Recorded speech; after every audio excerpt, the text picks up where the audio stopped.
मित्रों नमस्कार। मिथुन राशि, अक्टूबर का महीना सन 2016।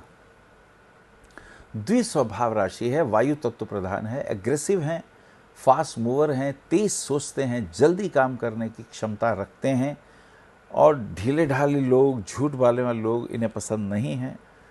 फिर एकदम आवेश आ जाता है, क्रोध आ जाता है। कोई भी काम करने से पहले सोचते हैं करें या ना करें, इस प्रकार के विचार आप में आते हैं। इनके मित्र बहुत अच्छी पोजीशन पे होते हैं, अच्छे संपर्क आपके डेवलप होते हैं और सबसे बड़ी बात यह है कि इनकी पत्नी या पति बुद्धिमान होते हैं, वो भी क्रोधी होते हैं, एग्रेसिव होते हैं और जीनियस होते हैं। मिथुन राशि वालों के लिए पहली, दूसरी, तीसरी तारीख किस प्रकार से गुजरने वाली है, आइए बात करते हैं। शरद नवरात्रे प्रारंभ। जी हाँ, देवी माँ के नवरात्रे। अगर आप देवी के भक्त हैं तो इन 9 दिनों में उपवास रख के देवी माँ की पूजा कर सकते हैं। अभ्यंग स्नान, ज्वार बोना और भगवती की प्राण प्रतिष्ठा करना, मूर्ति की, ये इसके विशिष्ट अंग होते हैं। जहाँ तक अभ्यंग स्नान की बात है, उसके लिए कहते हैं कि कुछ 10-12 नीम की पत्तियाँ छोटी छोटी बारीक, और उसमें 2 काली मिर्च डाल दें, 2 या 3, और थोड़ी मिश्री डाल के गोलियाँ बना लें, चने के दाने के बराबर, और रोज़ 1 गोली खा लें, पानी के साथ पी लें। तो कहते हैं 9 दिन ये दवा लेने से व्यक्ति को वायरल इन्फेक्शन, बुखार इत्यादि नहीं होता। तो दिस इज़ वेरी इम्पॉर्टेंट। और दूसरी तारीख को बच्चों के पॉइंट ऑफ व्यू से थोड़ा चिंतित होंगे और एजुकेशन के पॉइंट ऑफ व्यू से दिखाई देता है। तो मुझे लगता है कि किसी समझदार व्यक्ति से, या बच्चे क्या करना चाहते हैं, डॉक्टर बनना चाहते हैं, इंजीनियर बनना चाहते हैं, कॉमर्स ग्रेजुएट होना चाहते हैं, तो बच्चों का भी इंटरेस्ट ध्यान में रखें और पूछ के ये काम कर सकते हैं। थोड़ा इधर ध्यान लगा रहेगा। 3, 4, 5 तारीख की स्थिति देखते हैं। 3 तारीख को बुध का कन्या राशि में प्रवेश हो जाता है, तो ये आपके लिए बहुत अच्छा होगा। कन्या राशि में प्रवेश दी क्योंकि आपकी राशि मिथुन है, बुध उच्च के हो गए, तो मन बहुत प्रफुल्लित होगा, मनोकामनाएं पूर्ण होंगी, जो विचार किया है वो प्राप्त होगा। ये पंच महापुरुष योग एक बन रहा है, बुध आदित्य योग भी बन रहा है। तो अगर पॉलिटिक्स वगैरह में भी सोचते हैं तो उसमें लाभ हो सकता है। अच्छे संपर्क हमेशा ही फ़ायदा दे सकते हैं, दिस इज़ इम्पॉर्टेंट। 4, 5, 6, 7 तारीख की यात्रा करते हैं। 4 तारीख की अगर हम स्थिति को देखते हैं, थोड़ा स्वास्थ्य के प्रति ध्यान रखिएगा, ये ज़्यादा इम्पॉर्टेंट है। हस्बैंड वाइफ के रिलेशन में तनाव ज़्यादा नहीं आना चाहिए, छोटी छोटी बातों पे क्लेश नहीं होना चाहिए। आप एकदम गुस्सा हो जाते हैं, आपका बातचीत का ढंग थोड़ा एग्रेसिव है, तो उसको थोड़ा मोटिवेट करिए, उससे थोड़ा ठीक करिए, वो ज़्यादा अच्छा रहेगा, वो ज़्यादा उत्तम भी रहेगा। 7, 8, 9 तारीख की यात्रा करें। गुरु का पूर्व में उदय, और 9 तारीख को गुरु दुर्गा अष्टमी है। अष्टमी वाले दिन छोटी छोटी 8 बच्चियों को देवी का रूप मान के पूजा की जाती है, पैर धोए जाते हैं, हलवा पूरी का प्रसाद खिलाया जाता है, उनसे आशीर्वाद लिया जाता है। 9, 10, 11 तारीख की यात्रा करते हैं। 11 तारीख को विजयदशमी, दशहरे का दिन। 10विध पाप हरा इति दशहरा। 10 प्रकार के पापों का जो हरण करें उसे दशहरा कहते हैं।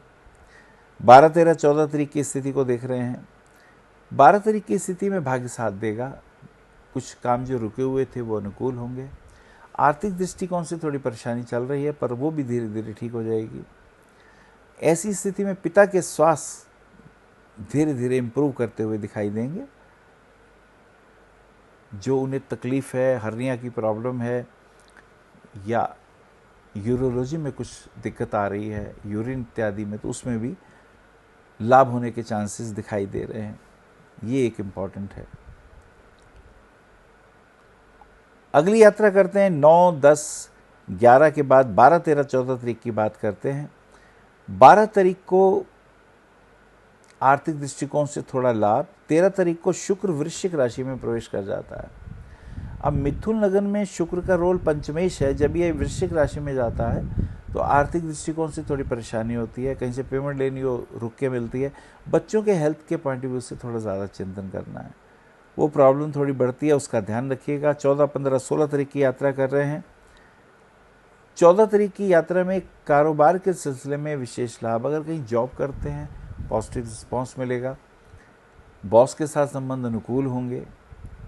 तो ये एक बहुत अच्छा विशेष योग इसमें दिखाई देता है। 15, 16, 17 तारीख की बात करते हैं। 15 को शरद पूर्णिमा का दिन है, उस दिन लोग व्रत रखते हैं। चंद्रमा को अर्घ्य दिया जाता है जल और पानी मिला के, जल में थोड़ा सा दूध मिला के ओम सोमेश्वराय नमः ऐसा कह के अर्घ्य इत्यादि देने से विशेष लाभ होता है। चलिए आगे यात्रा करते हैं 16, 17, 18 तारीख की। 16 को आश्विन मास की पूर्णिमा है।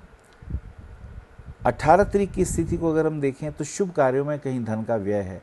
हो सकता है हस्बैंड वाइफ कहीं घूमने फिरने जाएं, मित्रों से सहयोग मिलेगा, नए नए मित्र मिलेंगे, घूमने फिरने का भी योग बनता है, विदेश यात्राओं के भी योग बनते दिखाई देते हैं। तो ये एक बहुत इम्पॉर्टेंट। 19, 20, 21 तारीख की यात्रा करते हैं। 19 को करवा चौथ का व्रत है। स्त्रियां अपने पति की दीर्घायु के लिए व्रत रखती हैं, करवा चौथ का व्रत। और 20 तारीख की स्थिति बहुत अच्छी, समय अनुकूल, विचार पॉजिटिव हो गए हैं आपके और थोड़ा मन भी प्रफुल्लित है। तो ये एक महत्वपूर्ण टर्निंग पॉइंट है। 21, 22, 23 तारीख को देखें। 21 को बुध का तुला राशि में प्रवेश हो जाता है। बुध का तुला राशि में प्रवेश, जी हाँ, पब्लिक रिलेशन डेवलप होंगे, बच्चों के साथ सहयोग अच्छा होगा, व्यापार के सिलसिले में कुछ लाभ होगा। बच्चों की एजुकेशन के पॉइंट ऑफ व्यू से थोड़े चिंतित रहेंगे कि वो एडमिशन कुछ चाहते हैं, उन्हें मिले कुछ जाएगा।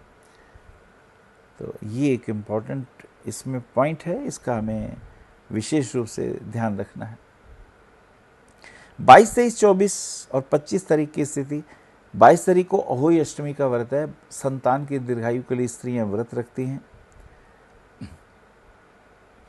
और 24, 25 की स्थिति, मित्रों के साथ छोटी छोटी बातों में तनाव हो सकता है। पार्टनरशिप कर रहे हैं तो ज़्यादा नुकसान पक्ष का ध्यान रखते हुए आपसी संबंध खराब ना हो, इसका ध्यान रखिएगा। और घूमने फिरने का योग भी इसमें दिखाई दे रहा है, विदेश यात्राओं के भी योग बन सकते हैं। 26, 27, 28, 26 तारीख को गोवत्स द्वादशी है और 27 तारीख की स्थिति अनुकूल, मित्रों का सहयोग, पॉजिटिव विचारधारा और कैसे अपने काम को आगे बढ़ाएं इस विषय में विशेष चिंतन करेंगे। आर्थिक लाभ भी होगा, यशमान की प्रतिष्ठा भी होगी। 28, 29, 30, 28 को त्रयोदशी तिथि, कुबेर जी को अर्पित है तिथि। ओम श्री कुबेराय नमः। हनुमान जयंती भी है, ओम हंग हनुमते नमः, उनको प्रणाम करते हुए। 29 तारीख को नरक चतुर्दशी है, नरकासुर का वध करके भगवान श्री कृष्ण 30, 31 तारीख की यात्रा करते हैं। 30 को कार्तिक मास, अमावस्या, दीपावली पूजन, लक्ष्मी गणेश की पूजा कर सकते हैं। ओम गंग गणपते नमः, गणेश जी का इस मंत्र से ध्यान कर सकते हैं। और ओम श्री श्रीयै नमः, इस मंत्र से लक्ष्मी जी का ध्यान कर सकते हैं, पूजा कर सकते हैं। और 31 तारीख को गोवर्धन पूजा, भगवान ने गोवर्धन वासियों को इंद्र के प्रकोप से बचाने के लिए छोटी उंगली में गोवर्धन पर्वत उठाया था।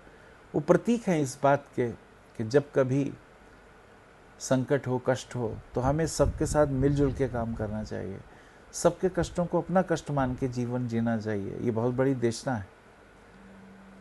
मुझे लगता है मिथुन राशि वालों को 15 रत्न पहनने से मान सम्मान में वृद्धि होती है, नीलम रत्न पहनने से भाग्य में वृद्धि होगी और हीरा रत्न पहनने से